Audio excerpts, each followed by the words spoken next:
We told you that Iran planned to dock 2 warships in Brazil en route to the Panama Canal. The Iranian regime was boasting about this, including top Iranian generals and military officials, saying they were going to extend their reach into the Western Hemisphere at America's doorstep. Well, in late January, Brazil's far-left new president, Lula da Silva, denied the Iranian request to dock at Rio de Janeiro. He did that under serious pressure from the Biden administration. At the time, Lula was headed to Washington, D.C. to meet with Biden. So Lula, to please the U.S. in advance of his meeting, denied that Iranian request. But folks, it wasn't a permanent denial. Request now granted. 2 Iranian warships docked on Sunday at the port of Rio de Janeiro, and Brazil has authorized them to remain at port until March 4th. The military vessel called Dina is a Mauj-class warship that has been part of Iran's Navy since June 2021. According to the Tehran Times, it is equipped with anti-ship cruise missiles, torpedoes, and naval cannons. And then the Makran is a forward base ship weighing 121,000 tons. It can carry 5 helicopters and is employed for providing logistical support for combat warships. So says the Iranian regime about these 2 Iranian warships docked right now, folks, in Rio de Janeiro. Air Force One's little-known sister aircraft, the Doomsday plane, designed to protect high-ranking government officials from a nuclear attack, was sent on a 4-hour training flight after Vladimir Putin placed Russia's nuclear forces on high alert. The planes are outfitted as complete command centers for the president and his top officials, including the Secretary of Defense and the Joint Chiefs of Staff in the case of nuclear war or national emergency. Each of the aircraft are protected against the effects of electromagnetic pulse and feature electrical systems designed to support advanced electronics, as well as a wide variety of communications equipment. There are also nuclear and thermal effect shielding, which can protect the aircraft in a true doomsday scenario.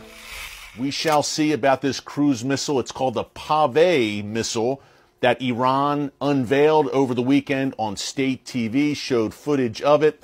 And according to the regime, this missile can travel over 1,000 miles, which would enable it, of course, to hit Israel, but also U.S. ships in the region.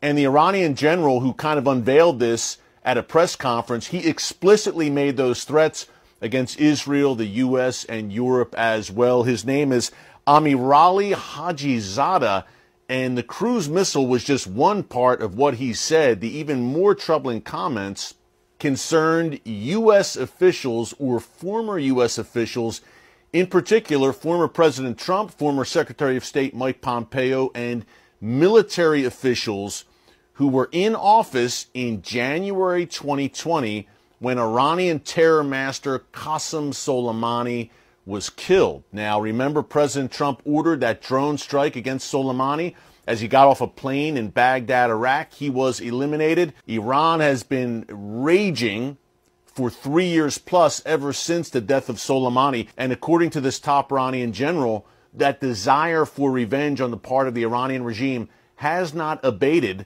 over the past 3 years. We've discussed here in the newscast in the past year or so Iran's attempts to assassinate former Trump administration officials here on U.S. soil. This general's comments over the weekend, basically, he didn't go into too much detail, but what he did said was, we will kill Trump, Pompeo, and the military officials who made the call to eliminate Qasem Soleimani.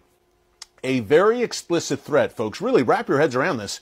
A very explicit threat to murder U.S. officials by a leading general in the Iranian regime.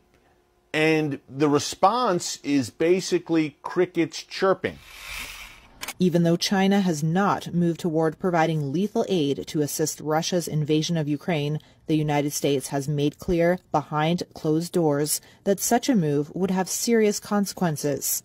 That's according to White House National Security Advisor Jake Sullivan. He told CNN on Sunday, quote, Beijing will have to make its own decisions about how it proceeds, whether it provides military assistance.